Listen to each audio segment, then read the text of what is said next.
ახლა ჩემს კითხვებს მერის სამოქალაქო მრჩეველთა საბჭოს თავმჯდომარე კახა გუჩმანიძე უპასუხებს. კახა, საღამომშვიდობის, მადლობა რომ იღებ გადაცემაში მონაწილეობას.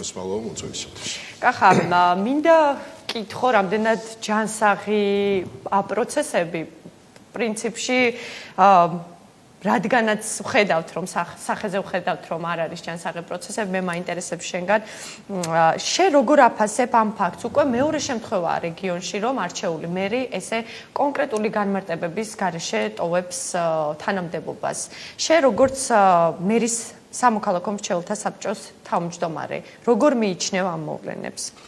აბსოლუტურად რა ჯანსაღი მოვლენაა, მინდა გითხრათ, ზოგადად მერმა განაცხადა კიდეც დღეს თავის დასამშვიდობებად უკაცრავად ინტერვიუში პრესკონფერენციისას, რომ ის არის პირდაპირ წესით არჩეული მერი, რომელსაც ქალაქის მოსახლეობის 56%-მა დაუჭირა მხარი. აქედან გამომდინარე, თუ კი 56%-მა გამოგიცხადა და მოგცა ნდობის ვოტუმი, ეს ხალხი, თუნდაც ეს იყოს მმართველი პარტიის კოორდინატორები, ამ პარტიის წევრები და არა მხოლოდ ისინი, იმსახურებენ მინიმუმ იმას, რომ გასცე დამაჯერებელი პასუხები იმის თაობაზე, თუ რატომ ტოვებ თანამდებობას, ვადამდე არც თუ პატარა დროით ადრე და მიდიხარ თანამდებობიდან. მან თქვა დღეს, რომ დარჩენა იქნებოდა დამაზიანებელი ქალაქისთვის. როგორ ფიქრობ, რატომ თქვა ლაშა კომახიძემ ეს სიტყვა? ის პასუხი, რაც მე მოვისმინე, არის აბსოლუტურად არაადეკვატური და არადამაჯერებელი. უფრო მეტიც მე ვთვლი, რომ ამ პასუხში იმალება მისი უფრო ღრმა შინაარსი, რომელიც ხატყობს იმაზე, რომ მასზე აშკარად ხორციელდებოდა შანტაჟი და ის იყო ზეწოლის ქვეშ. ძალიან ძნელი სათქმელია, ვინ იყო ის, ვინც შანტაჟს ახორციელებდა მერზე. ძალიან ძნელი ოპოზიციას მე რატომღაც მგონია რომ ამაში ამ ყველაფერში ურევია თორნიკე რიჟვაძის ხელი. ნუ ფაქტია და ცხადზეც მე დარწმუნებული ვარ რომ ამაში ურევია ამაში ვარ დარწმუნებული ბოლომდე. მოდი დავაყენოთ საკითხი ასე. რომ გადამდგარიყო ლაშა კომახიძე 15 ივლისს, მაშინ ჩატარდებოდა არჩევნები. თუ კი ხელისუფლება და ზოგადად მმართველი რგოლი და პარტია დარწმუნებულია იმაში რომ მას არჩევნებში პრობლემა არ ექნება, შეეძლო ბათუმისთვის ყოლოდა არჩეული და არა დანიშნული მერი.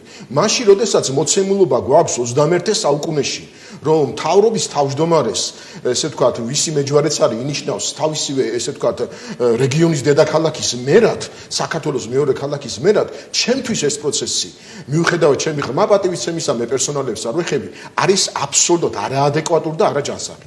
არა მგონია რომელიმე ბათუმელმა ძალიან დიდი სიხარულით შეხვდეს დანიშნული მერის ყოფნას და ყოლას ქალაქში. არა მგონია საერთაშორისო და არასამთავრობო ორგანიზაციებმა თავიანთ რეპორტებში საუკეთესო შეფასება მიცენ იმ ფაქტორებს და იმ ძირითად აქტივობებს, რაც რეგიონში ხდება. ადგილობრივ ხელისუფლებას დიდად არ ანაღვლებს. ძალიან ეჭვმეპარება, რომ ამ ყველაფრის უკან იდგეს საღი აზრი. ხშირ შემთხვევაში მებადება შეკითხვა იმისა, რომ ძალიან დიდი ალბათობით არასრულფასოვნების კომპლექსის მქონე გონებაში შეიძლება დაიბადოს ასეთი არაჯანსაღი სტრატეგიული გადაწყვეტილებები. ეს არის ფაქტი. მე პირდაპირ გეტყვით, ჩემი გადასახედა და ჩემი ანალიზით სახელმწიფო პარტიისთვის წინასაარჩევნოდ ეს იმოქმედებს ძალიან მძიმედ და ამის შედეგებს დარწმუნებული ვარ ჩვენ უახლოეს პერიოდში. მე მეცაც გეტყვით, უკვე ცხადია რომ გამოაშკარავდა ის რომ სისტემაში არის პრობლემები და სისტემა დალბა. ის რომ შიდა დაპირისპირების წყალობით ყველაფერი გამოდის გარეთ და გუნდი ერთმანეთში ვერ გვარდება. წარმოიდგინეთ, ხალხო 21 საუკუნეში საქართველოს მეორე ქალაქს ყავს მერი, რომელიც მიდის თანამდებობიდან და ვერ გვაძლევს დამაჯერებელ პასუხს თუ რატომ და გვეუბნება რომ უკეთესია ქალაქისთვის მისი წასვლა, იმიტომ რომ ამით უკეთ წავა და უფრო უკეთესად იმუშავებს თქვა პროექტები, სოციალური პროექტები იქნება თუ სხვადასხვა ინფრასტრუქტურული პროექტები. სვამ შეკითხვას, ანუ რა გამოდის? აქამდე მისი მუშაობა და მისი ადმინისტრება იყო არაეფექტური, მაშინ თქვათ რომ იყო არაეფექტური და მიდის არაეფექტურობის გამო.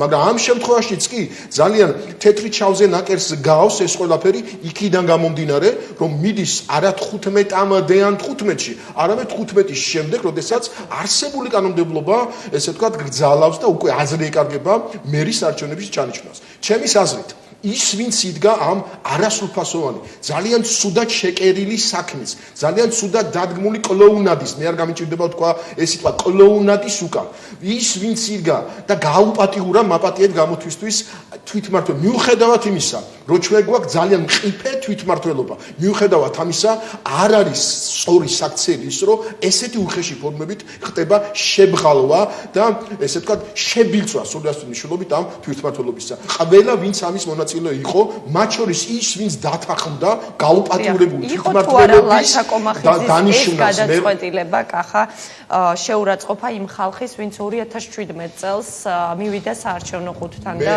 მიცა მას გასუხებ დასაწყისშიც აღნიშნეია ეხლაც გავმეორდებ რა თქმა უნდა ლაშა კომახიძის საქციელს ვაფასებ როგორც ჩენი გადასახედიდან როგორც ერთი რიგითი ბათუმელი დავანებოთ თავის სამოქალაქო მრჩეველთა საბჭოს თავმჯდომარეობს ეს არის მინიმუმ უპასუხისმგებლობა მინიმუმ უპასუხისმგებლობა ამ მორჩელის წინაშე რომელმაც ჩათვალა რომ შენ ხარ ადამიანი რომელმაც 4 წლის მანძილზე უნდა მართო და მათი გადახდილი გადასახედებიდან გარჩინონ და წარუძღვი ამ ქალებს. ფაქტია რომ ლაშა კომახიძე მიიღო ეს გადაწყვეტილება. შენ როგორ ფიქრობ, რა შესაძლო კომპრომატის შესაძლო თორნიკე რიჟვაძეს ქონოდა ამ ადამიანის მიმართ რომ ლაშა კომახიძე დღეს გამოვიდა ჟურნალისტების წინაშე და ფარდა ახადა ამ ყველაფერს მიიღო ეს გადაწყვეტილება. ფაქტობრივად მან კონკრეტული ვერაფერი ვერ თქვა დღეს ადამიანების წინაშე. რა შესაძლო კომპრომატი შეიძლება ქონოდა რიჟვაძეს? აი სწორედ დასაწყისშიც რომ აღნიშნე რომ ეს კლოუნადა ის ვინც დაწერა, ვინც მოიფიქრა მისი აზროვნება, ფიქრობ რომ ძალიან არაადეკვატურია დროსთან მიმართებაში. აი სწორედ ის არის რომ აი ეს შეკითხვები რომ დაისმებოდა, აი ეს შეიძლება გაითვალა ნებისმიერ დამწყებ ანალიტიკოსსაც. მით უმეტეს სახელმწიფო რგოლს დარწმუნებული ვარ ანალიტიკოსები ეყოლება. ის რომ ეგ შეკითხვები გაჩნდებოდა რეგიონში, ქალაქში, კუთხეში, ზოგადად ქვეყნის მასშტაბით, რომ კომპრომატები ხომ არ დაუდეს, რომ ხომ არ დააშანტაჟეს, რა გახდა ამის მიზეზი. ვერ იქნა სცენარი დაწერილი სათანადოთაც კი, დამერწმუნეთ.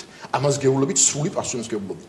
ასე არასწორად დაწერილი სცენარების წყალობით ფიქრობ რომ ეს ყველაფერი აისახება არადამაჯერებლად და არასახალბიეროდ მართლ გულზე და ამას უახლოეს პერიოდში ამის შედეგებს მოიმკით. არაზოს ყოფილი ვარ ლაშა კომახიძესთან ერთად ერთ პოლიტიკურ გუნდში. ჩვენ ყოველთვის ჰქონდა განსხვავებული პოლიტიკური სიმპათიები.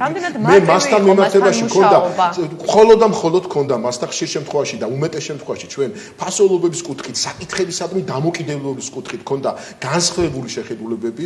არაერთი ფაქტია იმისა და შეგიძლიათ ჩემი ინტერვიუით წამოიღოთ სადაც მე მას უპირისპირდები სხვადასხვა საკითხებთან მიმართებაში, თუმცა ფიქრობ, რომ მეტნაკლებად კომფორტული ადამიანი იყო და მასთან მიმართებაში რაღაც თანამშრომლობას ჰქონდა ადგილი. მიუხედავად იმისა, რომ მიმაჩნია, რომ დღემდე ლაშა კომახიძე არ მიეკუთვნება ქარიზმატულ მერთა და ესე ვთქვათ, ეფექტურ მერთა კატეგორიას. მიუხედავად იმისა, რომ ადამიანად მას ძალიან დიდ პატივს სცემ. ის იყო საკმაოდ ინტელექტუალი, და არის საკმაოდ ინტელექტუალი, განათლებული ადამიანი, ის არის ძალიან კულტურული ადამიანი, ამას ხაზგასმინდა ვთქვა, ადამიანი, რომელიც მზად არის წამოვიდეს კოლეგიალობაზე, თანამშრომლობაზე, თუმცა მიმაჩნია, რომ მას როგორც მერს არ გააჩნდა პოლიტიკოსისთვის მახასიათებელი განსაკუთრებული მნიშვნელოვანი თვისება, რაც უნდა ახაც ეს არის ქარიზმა, ეს არის ეფექტურობა და მართლობით კუთხით გადაწყვეტილების მიღებისას მაქსიმალური პრინციპულობა.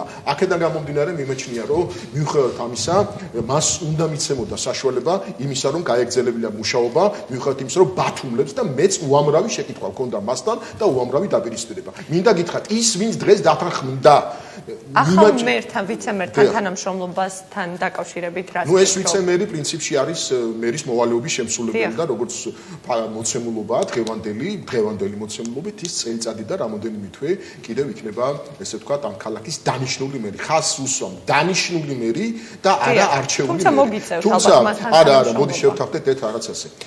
პირველ რიგში ის რომ დღეს მქონდა ჩვენ სამოქალაქო მრჩეველთა საბჭოს თომა და დაემთხვა ისე რომ ჩანიშნული მქონდა და დღეს გადადგა მერი, მქონდა რაღაც საკითხები და გამზადებული მქონდა წერილები მერზე და ბუნებრივია ამ წერილებს მოვაწერე ხელს და უკვე შევა პატივცემულ ჩიქოვანის სახელზე რა თქმა უნდა, თუმცა რაც შეეხება თანამშრომლობას, მე მინდა ცალსახად განიცხადოთ, მე ისედაც ვადა მეწურება აგვისტოს ბოლოს, სექტემბრის დასაწყისში, თუმცა მე მაქვს უფლება ვიყარო მეორედაც კენჭი ამის უფლება მოცილება მაქვს და ამის ესე ვთქვათ საშუალება დებულები და რამდენად გავაკეთებ ამას არ ვიცი, თუმცა მინდა გითხრათ ერთი რამ. ნებისმიერი ადამიანი, ვინც ღებულობდა მონაწილეობას იმაში, რომ მომხდარიყო ქალაქ ბათუმის მერიის და ზოგადად თვითმფრინავ ქალაქ ბათუმის მუნიციპალიტეტის როგორც ინსტიტუტის დეგრადირება. ის ვინც ამ ყველაფერში მონაწილეობდა, მე მასთან ძალიან გამიჭირდება ვიყო კოლეგიალურ ურთიერთობაში. ის ვინც მოვიდა და დათანხმდა, რომ თვითმართველი ქალაქის ისტორიაში იყოს დანიშნული მერი, მიუხედავად ჩემი, თქვათ, პიროვნული დამოკიდებული მე მისი პიროვნებას ნამდვილად ნაკლებად მაინტერესებს ამ შემთხვევაში ძალიან პატივს ვცემ პირიქითაც, თუმცა მიმაჩნია რომ პრინციპული მიდგომა არავითარ შემთხვევაში ადამიანი რომელიც დათანხმდა ჩემთვის არის მონაწილე აი იმ გაუპატიურებისა რაც მოხდა ეს არის